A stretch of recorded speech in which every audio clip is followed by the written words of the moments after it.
Gaza पट्टी पर Israel को आक्रमण किए 2 महीने से ज्यादा का समय बीत चुका है, लेकिन अब तक इजराइल अपने युद्ध के पहले लक्ष्यों को पा नहीं सका। ये तब हो रहा है जब हमास की ताकत इजरायली सेना के आगे कुछ भी नहीं है। इसके बावजूद इजराइल को सफलता बहुत कम मिलती दिख रही है। दोस्तों, गाजा पट्टी पर एक शहर है तेल अबीब।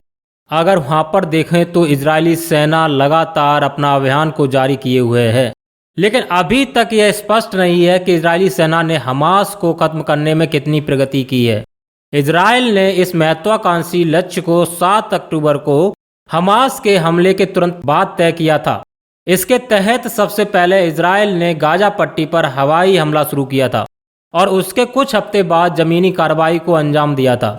इजरायली अधिकारियों के अनुसार अगर माने तो हमास के हमले में अभी तक 1200 नागरिक मारे गए हैं और उसी दिन हमास ने 251 लोगों का अपहरण किया था।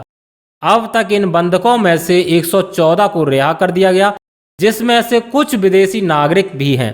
बाकी लोग गाजा में ही कैद हैं। यहाँ पर अगर देखें 18,000 से अधिक फिलिस्तीनियों की मौत हो चुकी है। हमास के नियंत्रण वाले स्वास्थ्य मंत्रालय के अनुसार अगर हम कहें तो गाजा पर इजराइल की जवाबी कार्रवाई के कारण 18,000 से अधिक फिलिस्तीनी मारे गए हैं, जबकि 50,000 अन्य घायल हुए हैं। यह युद्ध को शुरू हुए 2 महीने से अधिक का समय बीत चुका है और ऐसे में इजराइल पर युद्ध को समाप्त करने के लिए अंतर्राष्ट्रीय दबाव भी बढ़ रहा है। पिछले हफ्ते ही अमेरिका ने संयुक्त राष्ट्र सुरक्षा परिषद के उस प्रस्ताव को वीटो कर दिया जिसमें तत्काल युद्ध विराम का आह्वान किया गया था। बाइडेन के प्रशासन का 2 टूक कहना कि इजराइल के युद्ध का अंत निर्धारण करेगा। देखते हैं कि अभी भी इजरायली सेना युद्ध के लक्ष्य से कितना दूर है। इजरायली सेना का अगर आक्रमण अब समय के खिलाफ दौड़ता हुआ दिख रहा है। इजराइल ने आक्रमण से पहले तय किया था कि वह हमास को गाजा पट्टी से पूरी तरीके से मिटा देगा। इसके अलावा हमास को उसकी सैन्य क्षमताओं से पूरी तरीके से दूर कर दिया जाएगा। इजराइल का अगर यह मकसद पूरा नहीं होता है तो उसकी साख के अलावा सैन्य क्षमता पर भी गंभीर सवाल उठेगा।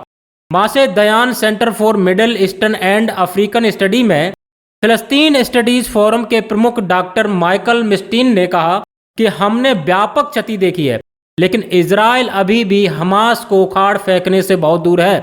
इसके अधिकांश लड़ाके अभी भी जीवित हैं। इसके पास अभी भी ढेर सारे रॉकेट हैं और ये लड़ाके अभी भी ऐसी जगहों पर छुपे हुए हैं जहां इजरायली सेना को भनक तक भी नहीं है। उन छोटी छोटी गलियों में और अंदर बंकर बना करके छिपे हुए हैं।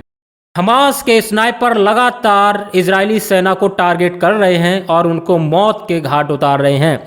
कहीं न कहीं यहाँ पर इजरायली सेना अपने आप पसीने छोड़ती ही दिख रही है और छोटी सी एक संगठन होते हुए हमास कहीं न कहीं इजरायली सेना पर भारी पड़ता हुआ दिख रहा है। हमास के लिए अब ये प्रतिरोध है या शासन से अधिक महत्वपूर्ण हो गया है। अगर मैं यहाँ पर अलावा मिस्टीन द मीडिया के हिसाब से अगर मैं यहाँ पर बताऊं तो संसद, अदालतों और मस्जिदों जैसे सरकारी प्रतीकों पर बमबारी काफी हद तक प्रतीकात्मक कारणों से रही है। उन्होंने कहा है हमास को अपनी लड़ाई जारी रखने के लिए इसकी जरूरत नहीं है। हमास के लिए प्रतिरोध शासन से कहीं अधिक महत्वपूर्ण है। जब तक उसके पास हथियार हैं और लड़ाके हैं, उसे इसकी परवाह नहीं है कि वह गाजा पर शासन कर सकता है या मानवीय सहायता दे सकता है। यह 7 अक्टूबर को पहले ही साबित हो चुका है, जब इजरायली सेना से जुड़े रणनीतिकारों ने सोचा था कि हमास गाजा पट्टी पर अपनी संप्रभुता को मजबूत करने की सोच रखता है और यह इसलिए हुआ कि इजराइल पर हमले का जोखिम नहीं उठाएगा और उसके शासन को खतरे में डाल देगा। तो दोस्तों, अभी हमास कहीं न कहीं इजरायली सेना पर भारी पड़ता हुआ दिख रहा है।